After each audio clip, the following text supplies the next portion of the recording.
আমার খুব ভালো একটা জীবন ছিল। আমার বয়স যখন 15 বছর, তখন আমার বিয়ে একই গ্রামে একটা ছেলের সাথে হয়। আমাদের বাসায় থেকে ওদের বাসায় সময় লাগে যেতে 45 মিনিট। হঠাৎ করে বিয়েটা হয়ে যায়। এখন আমাদের বিয়ের বয়স 9 বছর। আমাদের যখন বিয়ে হয়, বিয়ের 5 মাস ভালোই ছিল। আমার স্বামী আমাকে অনেক ভালোবাসতো। 5 মাস পরে জানতে পারি আমার হাজবেন্ড জুয়া খেলে। বিয়ের 5 মাস পর দেখি সে দিনে রাতে সব সময় জুয়া খেলে। এই খেলা নিয়ে আমি কিছু বলতে গেলে আমার স্বামী আমাকে অনেক মারতো। সাথে সাথে আমার স্বামীর মা, তারপর তার চাচি আমাকে ধরে ধরে অনেক মারতো। কতবার যে বাপের বাড়ি রাগ করে চলে আসছি, তারপর আবার নিয়ে আসে, বলে যে আর খেলবে না।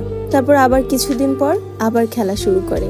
এভাবেই চলতে থাকে। তারপর আমার বাবা মা বলে ওখান থেকে একেবারে চলে আসতে।